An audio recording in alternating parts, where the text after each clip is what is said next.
Israel ने Lebanon पर इतने बम बरसाए कि उत्तर से लेकर दक्षिण लेबनान तक को धुआं धुआं कर दिया। कहीं मिसाइल अटैक हो रहा है, कहीं पर ड्रोन अटैक हो रहे हैं। इजराइल के बम हिजबुल्लाह के लिए मौत बनकर बरस रहे हैं।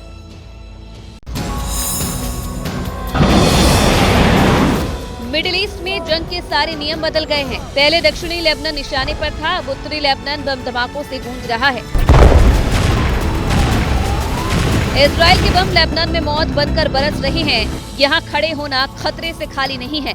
लेकिन एबीपी न्यूज आपको युद्ध के मैदान से हर खबर सबसे पहले दिखा रहा है, क्योंकि इजराइल ने शनिवार को ड्रोन से बेरूत के दहिया इलाके में हमला किया था, जिसमें हिजबुल्लाह का एक कमांडर मारा गया। जब ये हमला हुआ तब एबीपी न्यूज के संवाददाता जगविंदर पटियाल उसी जगह पर मौजूद थे। जिस तरह से गाजा पर इजराइल के हमले हुए हैं, उसी तरह से बेरूत की राजधानी के बगल में बिल्कुल सटे हुए दहिया इलाके में हिजबुल्लाह के गढ़ में, जहां पर उनके सपोर्टर रहते हैं, वहां पर इजराइल एयर स्ट्राइक लगातार कर रहा है। आसपास के बिल्डिंग के तमाम इलाकों को मलबे में बदल दिया गया है। अमेरिका ने अफगानिस्तान में 20 साल में जितनी बमबारी की थी, उतना इजराइल एक हफ्ते के अंदर दक्षिण लेबनान में कर चुका है। अपने हमले से इजराइल ने लेबनान के उस राहत वाले रास्ते को काट दिया है जो उसे सीरिया से मिल रही थी। हमला ऐसी जगह पर किया गया जहां पर 30,000 से ज्यादा लोग रहते थे, लेकिन अभी वहां पर कोई नहीं है, सड़कें सुनसान हैं। इजराइल के जबरदस्त हमले के बाद हिजबुल्लाह के लड़ाके सीरिया भाग रहे थे। यानी ये हाईवे हिजबुल्लाह के लड़ाकों और सीरिया के बीच ब्रिज का काम कर रहा था, लेकिन इजराइल ने इस मोटरवे को उड़ाकर पूरा कनेक्शन ही काट दिया है।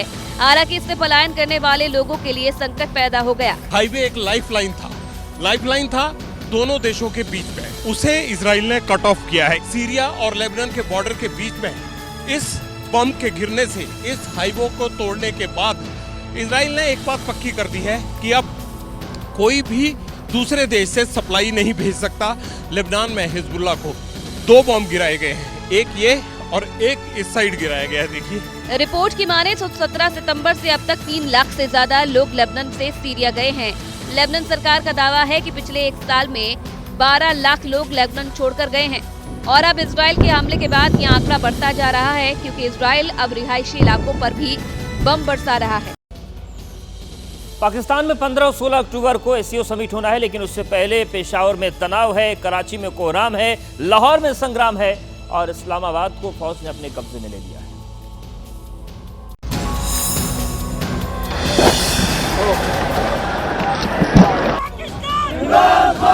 ये सिर्फ तस्वीर और तकरीर नहीं है, ये जिन्ना के मुल्क की बर्बादी की मुनादी है। पड़ोस के मुल्क में एक बार फिर बगावत की भयंकर आग लग चुकी है, और ये आग क्यों लगी है ये भी समझिए। पाकिस्तान के कई इलाकों में इमरान समर्थकों और पाकिस्तानी फौज के बीच जबरदस्त बवाल हुआ। एक तरफ नियाजी समर्थक थे तो दूसरी तरफ पाकिस्तान के वर्दी वाले दहशतगर्द एक दूसरे का सिर फुटौवल कर रहे थे।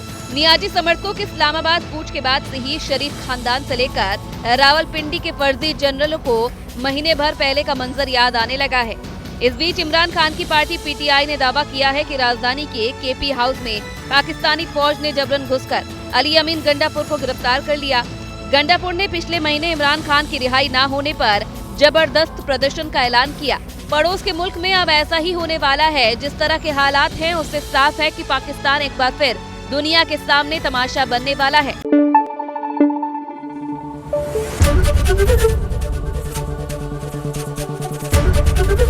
एबीपी न्यूज आपको रखे आगे।